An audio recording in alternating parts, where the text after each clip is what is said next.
up, guys? Welcome back to Life on the Wrist. We're going to be continuing our series where we discuss vintage watches, and we're going to try and teach you a little bit about vintage watches. It's called Learn About Vintage Watches. Today we're going to be discussing, you probably saw it in the title, we're going to be discussing crystals.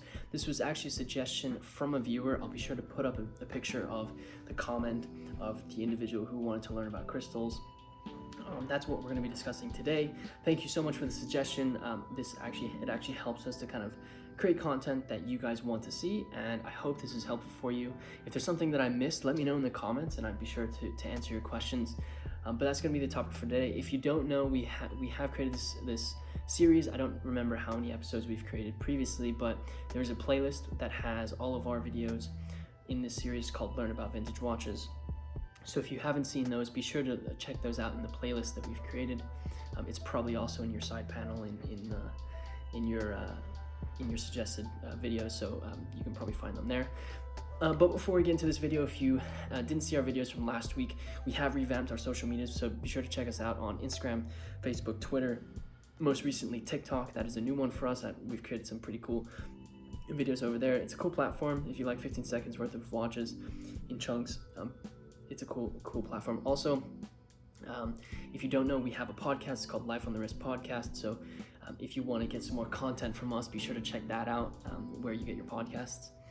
So what we're going to do in this video is we're going to go over the different types of crystals. We're going to go over some of the pros, some of the cons, and then how it applies to vintage watches. I think having a baseline understanding of the different types of crystals that you can get, or the main types of crystals that are found in watches, is going to be an important part, and then we'll apply that to vintage watches, which is really what our focus is for this series. So one thing that you need to know about is a hardness scale, which is something that is used. It's called the Moh Hardness Scale. I don't know if I'm pronouncing that right, but I'm going to pronounce it like that. The Moh Hardness Scale.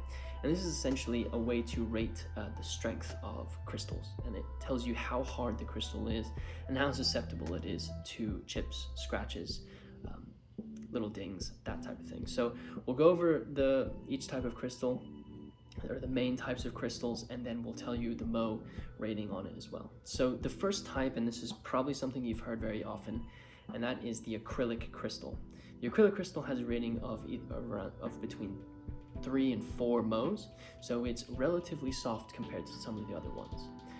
This is actually the least expensive type of crystal that can be produced and put into a watch. It's the least expensive type of glass, and it's really just a plastic if you really look at the composition of it.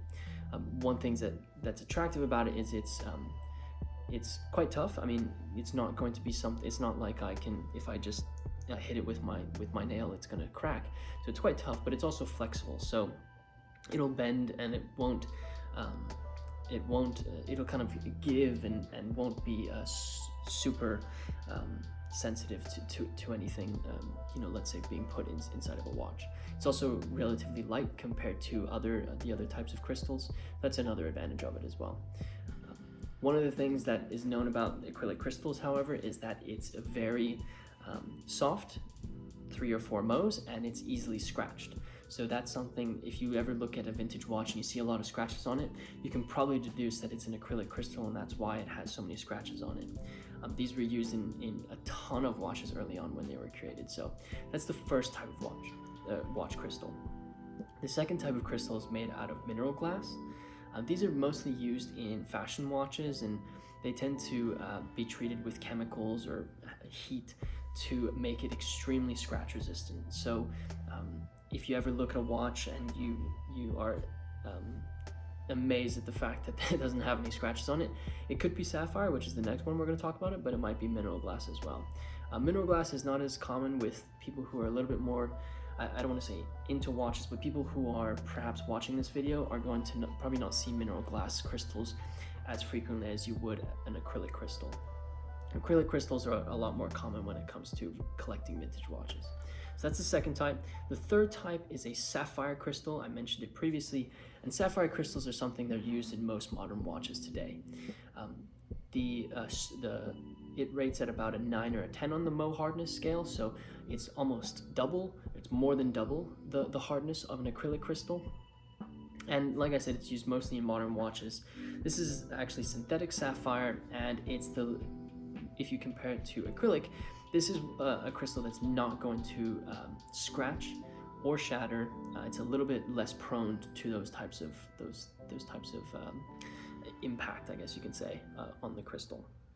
So sapphire crystals are, like I said, less scratch resistant, but there are some pros and cons to each of those. So if you look at if you're trying to compare an acrylic crystal to a sapphire crystal, an acrylic crystal, because of its softness, I guess you could say, it's lower score on the Moh Hardness Scale. A lot of the times the scratches and the little dings that you see on an acrylic crystal, you can actually buff off. So you can polish them and end up cleaning up your crystal quite nicely. I know that there are some companies that sell these little rags that you can actually polish your crystal with to ensure that they aren't your crystal isn't all dinged up. I will say also, acrylic crystals are not as common to major cracks in it, just because of the fact that it's a little bit more flexible. If you look at a sapphire sapphire crystals, yes, it's less scratch resistant. It's not going to shatter as easily.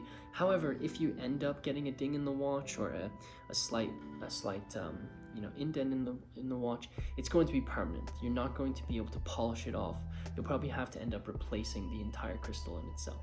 So there are pros and cons of both of them, but I think the most important part now is to discuss how these types of crystals really apply to vintage watches. So we'll use Rolex just as our case study, just because Rolex is an easy one to kind of go off of. So like I said, acrylic crystals are found mostly in vintage watches. So vintage watches for Rolex, you'll most of the time you'll see acrylic crystals on them. If you find something that was from earlier than the 1970s, I'd probably be a little bit skeptic of if it has a sapphire crystal. I'd probably take a little bit of a closer look at the watch, because in 1970, that was the first time that a sapphire crystal was actually used in a Rolex. It was the reference 5100. It was actually their first quartz watch made ever, but they actually continued to use acrylic crystals in some of their watches until the 1990s.